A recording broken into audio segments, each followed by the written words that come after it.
Halo Bapak Ibu Saudara-saudari, dimanapun Anda berada pada saat ini, kami dari kelompok 3, Dasar-Dasar Pak, akan menjelaskan kepada Anda mengenai strategi yang baik yang perlu dilakukan kepada peserta didik, yang mana strategi ini merupakan 4 pilar pendidikan dari UNESCO.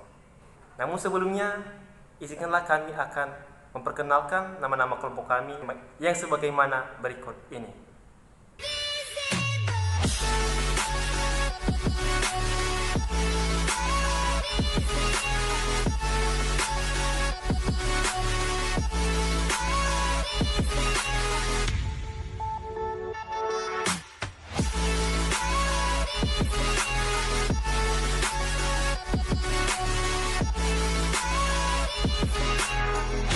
Di video ini kami akan membahas 4 Pillar of Education atau 4 pilar pendidikan.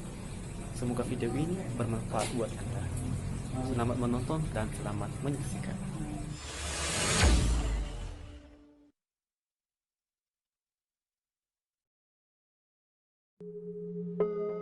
Materi yang pertama adalah learning to know, belajar untuk mengetahui. Ini adalah pilar mengetahui bagaimana mendidik anak dengan pengetahuan, memberikan pengetahuan kognitif yang menginformasikan tentang segala ilmu dunia dan kompleksitasnya, yang akan jadi fondasi untuk dia belajar banyak hal berikutnya. Peserta didik juga diansurkan untuk mencari dan mendapatkan pengetahuan sebanyak-banyaknya melalui pengalaman-pengalaman. Hal ini akan memicu munculnya sikap kritis dan semangat. Learning to know selalu mengajarkan tentang arti pentingnya sebuah pengetahuan, karena di dalam learning to know terdapat learning how to learn. Artinya peserta didik belajar untuk memahami apa yang ada di sekitarnya.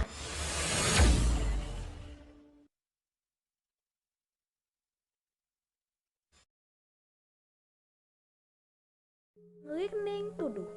Learning to do adalah pilar kedua dalam pendidikan yang menerapkan pentingnya berinteraksi atau bertindak.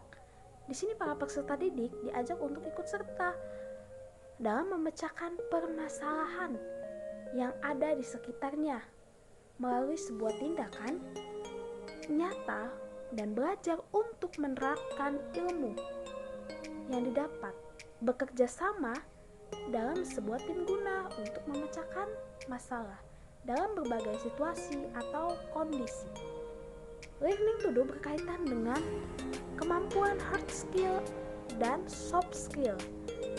Soft skill dan hard skill sangat penting dan dibutuhkan dalam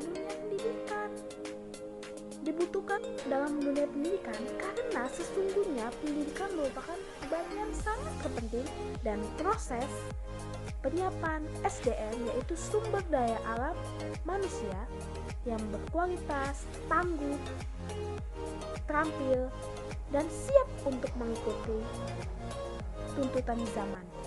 Peserta didik sebagai hasil dari produk pendidikan memang harus dituntut memiliki kemampuan soft skill dan hard skill. Hard skill itu merupakan kemampuan yang harus menuntut fisik, artinya hard skill memfokuskan kepada penguasaan ilmu, pengetahuan, teknologi, dan keterampilan.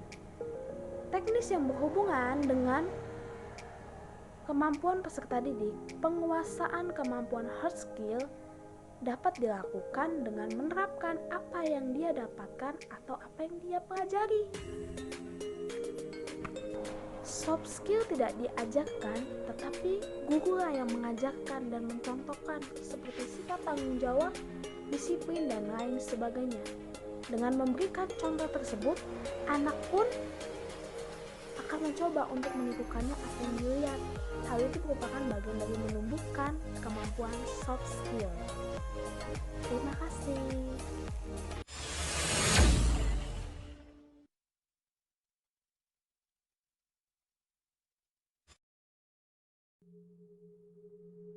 Yang ketiga adalah learning to live together, yang berarti belajar untuk hidup bersama. Pada tahap ini sangat penting untuk diajarkan kepada peserta didik karena pada tahap ini peserta didik diajak untuk dapat bekerja sama dengan orang lain. Konsep learning to live together ini berperan dalam mengembangkan semangat, menghormati nilai kemajemukan, saling memahami, dan perdamaian.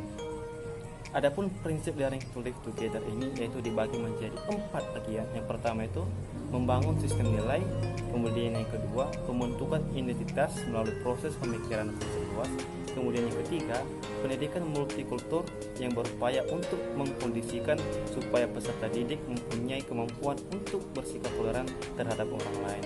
Kemudian yang keempat itu mampu menghargai orang lain, menghormati orang lain, dan sekaligus yang bersangkutan mempunyai tanggung jawab terhadap dirinya sendiri serta orang lain. Pada pilar ini, kebiasaan hidup bersama, saling menghargai, terbuka, memberi dan menerima perlu dikembangkan di sekolah. Dengan kemampuan yang dimiliki oleh peserta didik sebagai hasil dari proses pembelajaran dapat dijadikan sebagai bekal untuk mampu berperan dalam lingkungan di mana individu tersebut berada, dan sekaligus mampu menempatkan diri sesuai dengan perannya. Pemahaman tentang peran diri dan orang lain dalam kelompok belajar merupakan bekal dalam bersosialisasi di masyarakat. Itu merupakan learning to live together. Terima kasih.